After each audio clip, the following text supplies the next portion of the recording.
सभी का स्वागत है एक नए अध्याय के साथ में। कक्षा 7 की बात कर रही जो मौखिक एग्जाम के लिए बहुत इंपॉर्टेंट है।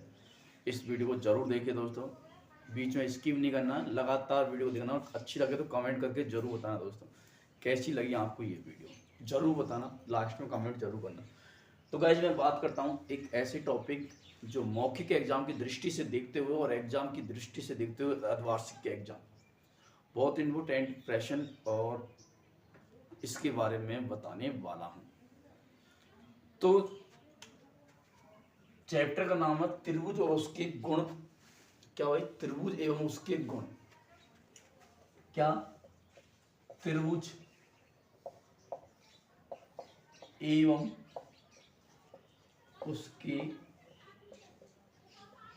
गुण। त्रिभुज एवं उसके गुण के बारे में बात करते हैं। सबसे पहली बात करते हैं त्रिभुज होता क्या है भाई? त्रिभुज किस प्रकार का होता है, त्रिभुज में क्या क्या चीज होती है, क्या क्या चीज नहीं होती है, उनकी अपन चर्चा करेंगे। तो मैं बताता हूं त्रिभुज के बारे में। सबसे पहले किसके बारे में भाई?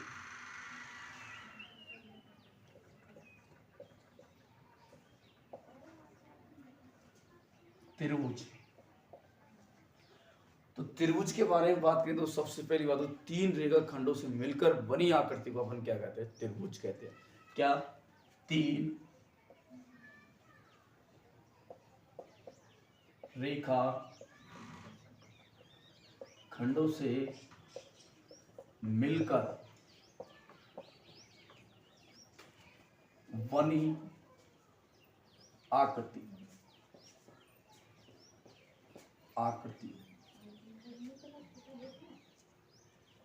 आकृति होती है, वह त्रिभुज कहलाता है।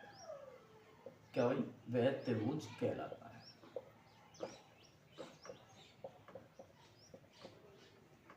आया समझ? त्रिभुज क्या होता है? तीन रेखा खंडों से मिलकर बनी आकृति को त्रिभुज कहा जाता है। उसके बाद त्रिभुज में होता क्या भाई? कितनी भुजा होती है, कितने कोण होते हैं, कितने शीर्ष होते हैं। तो यहाँ पे बात करता हूं मैं। देखो त्रिभुज इस प्रकार का होता है। क्या? ये हो गया एक त्रिभुज।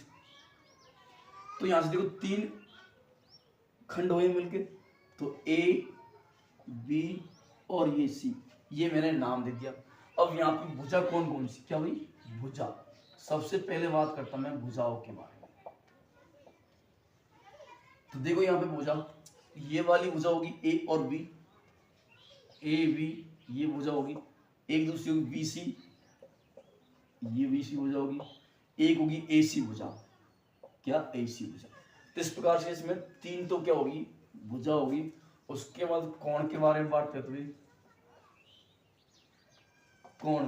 तो कोण कितने होते हैं? कोण भी इसमें तीन ही कोण होते हैं। क्या भाई? तीन भुजा, तीन कोण और तीन शीर्ष होते हैं। तो यहां से देखो कोण पहले मैं ये लेता हूं, ये वाले कोण के बारे में बात करता हूं।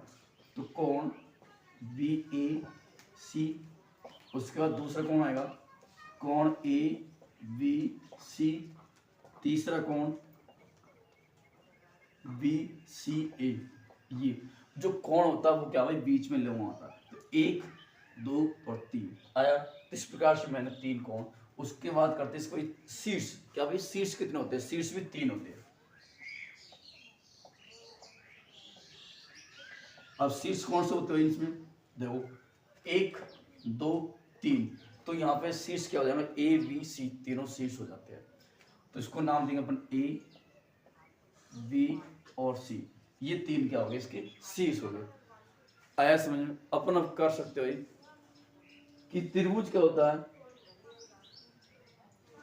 तीन रेखा खंडों से मिलकर बनी आकृति को अपन क्या कहते हैं? त्रिभुज कहते हैं। भुजा, कोण और शीर्ष तीन तीन होते हैं। तीन भुजा और तीन कोण और तीन शीर्ष होते हैं, उसे कहते हैं अपन।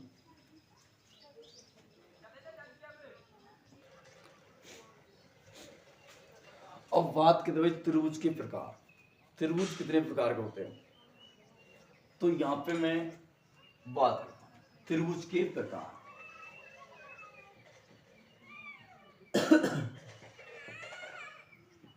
त्रिभुज के प्रकार। तो त्रिभुज के प्रकार होंगे भाई क्या, एक तो भुजाओं के आधार पर और एक कोण के आधार पर त्रिभुज। तो पहला लेता हूं मैं भुजाओं के आधार पर, भुजाओं के आधार पर। तो भुजाओं के आधार पर त्रिभुज कितने प्रकार के होते हैं, 3 प्रकार के होते हैं। कितने हुई, 3 प्रकार।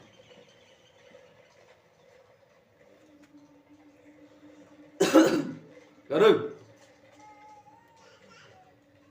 आवाज कम कर लेना। तो भुजाओं के आधार पर कितने प्रकार का, 3 प्रकार का होता है, 3 प्रकार। अब वो 3 कौन कौन से प्रकार है उनके बारे में मैं बात करता हूं। तो भुजाओं के आधार पर जो 3 प्रकार होता है, तो पहला कौन सा हो गया इसमें, समबाहु त्रिभुज। क्या भाई, समबाहु त्रिभुज।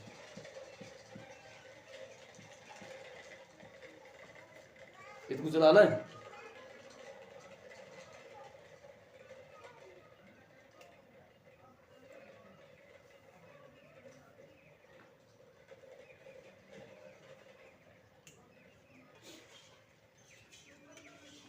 त्रिभुज के प्रकार 2 प्रकार के होते हैं, भुजाओं के आधार पर और कोण के आधार पर। कितने प्रकार होते भाई, ये 2 प्रकार के होते हैं, भुजाओं के आधार पर और कोण के आधार पर। तो मैंने पहले बात करी भुजाओं के आधार पर कितने प्रकार के होते, 3 प्रकार के। अब 3 कौन कौन से प्रकार है वो देखिए। पहला समबाहु, दूसरा सम दो बाहु त्रिभुज, समद्विबाहु त्रिभुज। तीसरा होता है विषम बहु त्रिभुज।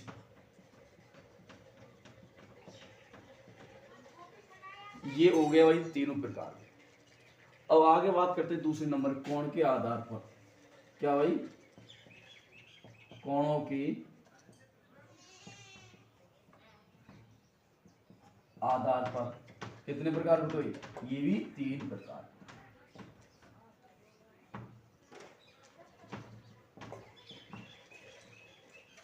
कितने प्रकार के, 3 प्रकार के होते हैं। अब 3 कौन कौन से प्रकार है वो देखते हुए, उसमें पहला आएगा समकोण,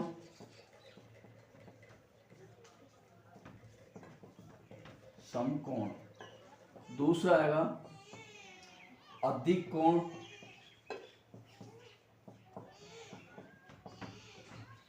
तीसरा आएगा इसमें नून कोण। क्या भाई, नून कोण। तो इस प्रकार से भाई त्रिभुज के प्रकार हो गए भुजाओं के आधार पर और कोण के आधार पर। भुजाओं के आधार पर 3 प्रकार के, कोण के आधार पर भी 3 प्रकार के। और जो तीनों ही है, मैंने जो गई वाली वीडियो उसमें इनको तीनों को चर्चा करी। तो अपन बात करते हैं समबाहु त्रिभुज के बारे में, समद्विबाहु त्रिभुज के बारे में और विषम त्रिभुज के बारे में बात करता हूँ। जी आपने लिख ही लिया होगा, एक बार और लिख लो भाई, देख लो सही तरीके से नहीं लिखा हो तो ठीक है।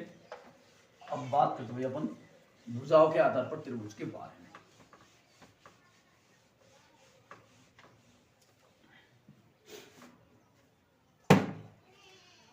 तो यहां पे मैं बात करता हूं सबसे पहले कि पहले के बारे में,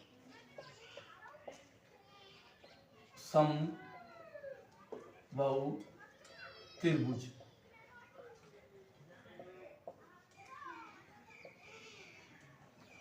समबाहु त्रिभुज क्या होता है, देखो ये मैंने एक त्रिभुज बनाया भाई,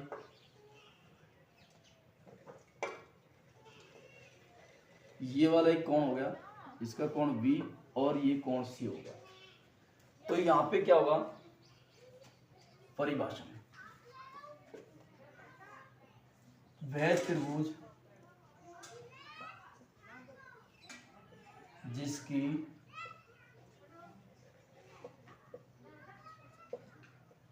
तीनों भुजा, क्या भाई, तीनों भुजा बराबर होती है, बराबर, एवं सभी कोण, सभी कोण मतलब 60-60 डिग्री के बराबर होते हैं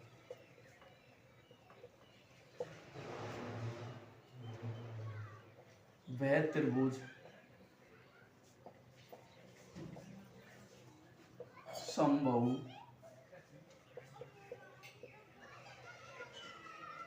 त्रिभुज कहते हैं। इस प्रकार से भी आया हो। तो यहाँ पे ये वाला कोण कितने का भाई 60 डिग्री का होता है, ये भी कोण 60 डिग्री का होता है, और ये भी कोण 60 डिग्री का होता है। ये वाली भुजा इसके समानुपाती होती है, ये वाली इसकी भुजा। तो अपन यहाँ से कह सकते हो इसके अंदर कि वह त्रिभुज जिसकी तीनों भुजा बराबर, ये वाली ये भुजा, तीनों भुजा बराबर एवं सभी कोण 60 के बराबर, कोई सभी कोण 60-60 डिग्री होता है, वो कहलाता है क्या भाई समबाहु त्रिभुज। अब यहाँ से इसका परिमाप क्या होगा भाई, तो मैं परिमाप के बारे में बात करता हूँ, समबाहुज के परिमाप के बारे में। तो ये वाली भुजा मैंने यहाँ से यहाँ तक क्या मानी भाई ए मानी, ये वाली भुजा मैंने यहाँ से यहाँ तक ए मानी, और ये वाली भुजा मैंने ए मानी। क्यों मानी, क्योंकि सभी भुजा क्या होती है इसकी बराबर होती है। तो मैंने यहाँ पे किया ए प्लस ए, या फिर अपन कह सकते 3a, या फिर अपन कह सकते 3 गुणा भुजा, क्या कह सकते हैं 3 गुणा भुजा अपन कह सकते हैं। ठीक, अब बात करते हैं दूसरे नंबर की। क्या दूसरे नंबर पे आता है समबाहु त्रिभुज, समबाहु त्रिभुज।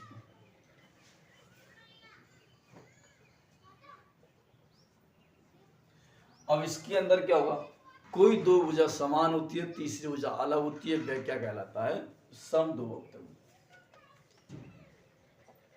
वह त्रिभुज जिसकी कोई दो भुजा, जिसकी कोई दो भुजा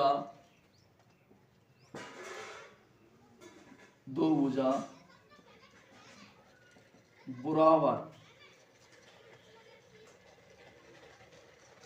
होती है, वह त्रिभुज होती है एवं दो कोण बराबर होते हैं,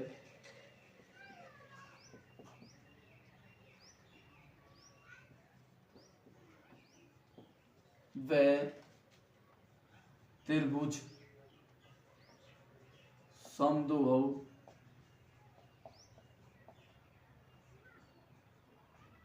त्रिभुज कहते हैं।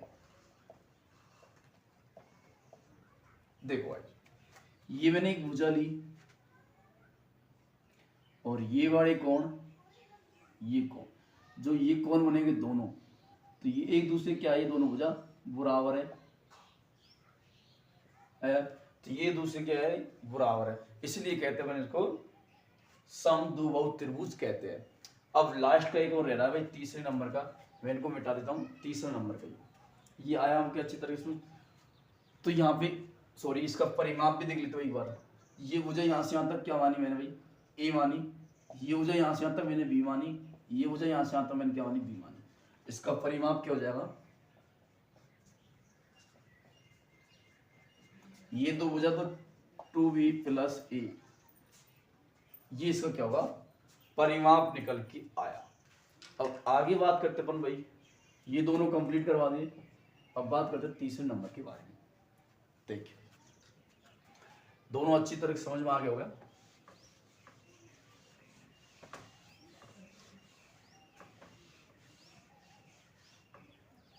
तीसरे नंबर पे आता है विषमबाहु त्रिभुज। विषमबाहु त्रिभुज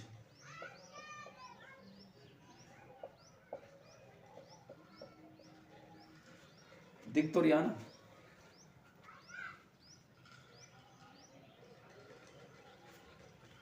तो विषमबाहु त्रिभुज क्या होता है, देखो वह त्रिभुज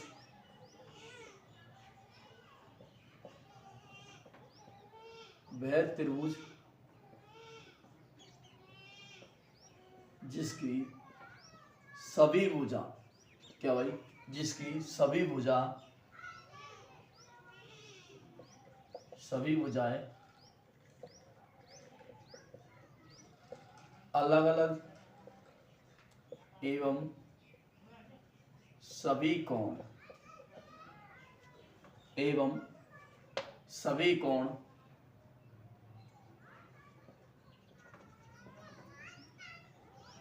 सभी कोण अलग अलग होते हैं, वह त्रिभुज विषमभुज त्रिभुज कहलाता है। विषमभुज त्रिभुज कहलाता है।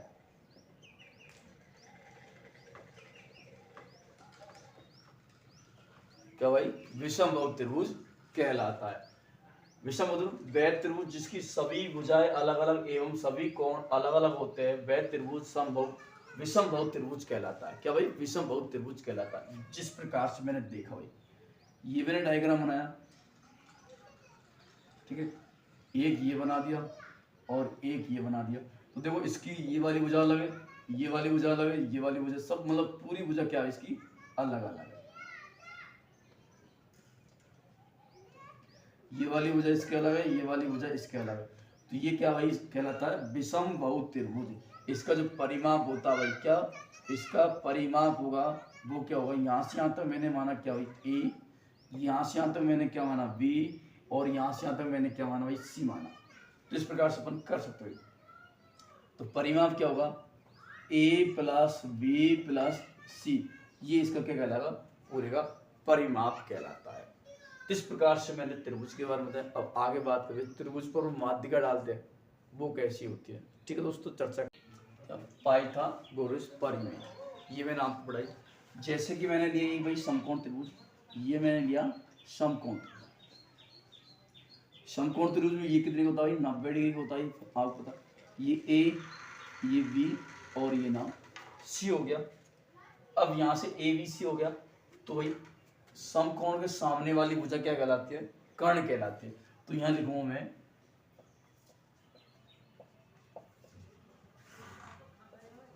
समकोण त्रिभुज, नहीं मिली, अरे यार नहीं मिली।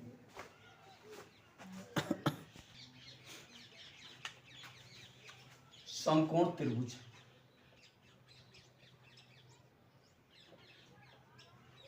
समकोण त्रिभुज की सामने वाली भुजा, सामने वाली भुजा कर्ण कहलाती है। क्या भाई, कर्ण कहते हैं। देखो समकोण त्रिभुज, ये वाला समकोण त्रिभुज, इसके जो सामने वाली भुजा होती है ये कहलाती है क्या भाई, कर्ण कहलाती है। ये वाली भुजा लंब कहलाती है और ये वाली भुजा आधार कहलाती है।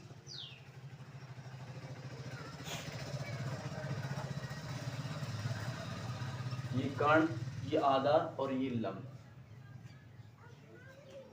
तो अपन को क्या करना भाई, यहाँ से कर्ण निकालना होता है। क्या कर्ण मैंने निकाला, तो कर्ण स्क्वायर बराबर क्या होगा, लंब का स्क्वायर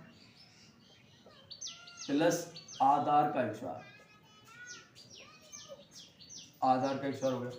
यदि यहाँ से मुझे लंब निकालना है, क्या भाई लंब का स्क्वायर बराबर क्या होता है, कर्ण का स्क्वायर माइनस आधार का स्क्वायर। यदि मुझे आधार निकालना होता है तो आधार क्या, कर्ण के स्क्वायर में से आधार का स्क्वायर घटेगा भाई, आधार निकालना तो लंब का स्क्वायर घटेगा। क्या भाई, लंब का स्क्वायर घटाया। इस प्रकार से मैंने ये पाइथागोरस प्रमेय निकाली। एक छोटा सा प्रश्न करके बता देता हूँ आपको। जैसे कि ये समकोण त्रिभुज दे दिया मुझे, ये मुझे 4 दे दी और ये 3 दे दी, ये भुजा मुझे 3 दे दी और एक 4 दे दी, तो ये वाली भुजा वो पूछेगा तो इसका नाम क्या होता है भाई, कर्ण होता है। क्या होता है, कर्ण। अब यहाँ देखो कर्ण बराबर क्या है, कर्ण का स्क्वायर लंब के स्क्वायर प्लस आधार। तो ये वाले डायग्राम में देखते हैं अपन, कर्ण बराबर इसको एक के वी कहते हैं, इसको एल वी कहते हैं और इसको आधार मतलब 20 कहते हैं। ऐसे आधार है ना, आधार हो गया लंब हो गया कर्ण। तो कर्ण XOR बराबर क्या होता है भाई, लंब का XOR प्लस आधार का XOR। इस प्रकार से भी कह सकते हैं। कर्ण कितना भाई अपन को पता नहीं है तो मैंने ऐसे लिखा, लंब कितना 4 का XOR, आधार कितना 3 का XOR। 4 का कितना हो गया 16, 3 का कितना हो गया 9, इनको मैंने जोड़ा 25, और 25 का वर्ग कितना था भाई 5, 25 का वर्गमूल 5 था। तो ये वाली भुजा क्या आएंगी 5। तो देखो भाई इन दो भुजा का योग तीसरी भुजा के बराबर हो सकता है, ज्यादा हो सकता है, लेकिन कभी भी कम नहीं हो सकता। आया, इन दो भुजा का योग तीसरी भुजा के बराबर हो सकता है। तो यहाँ पे मैं लिख दो, देखो भाई AC के भाई बराबर भी हो सकता है कौन सा, AB प्लस BC वाला। ठीक है, तो इस प्रकार से मैंने आपको पूरा वीडियो बताया। दोस्तों कैसा लगा सभी विद्यार्थी कमेंट करके जरूर बताइए आपको कैसी लगी भाई क्लास। ये बहुत मेहनत है आपके लिए, दोनों चैप्टर कंप्लीट मौखिक एग्जाम के लिए बहुत बहुत बहुत महत्वपूर्ण है। ठीक है दोस्तों, मिलते कल, धन्यवाद।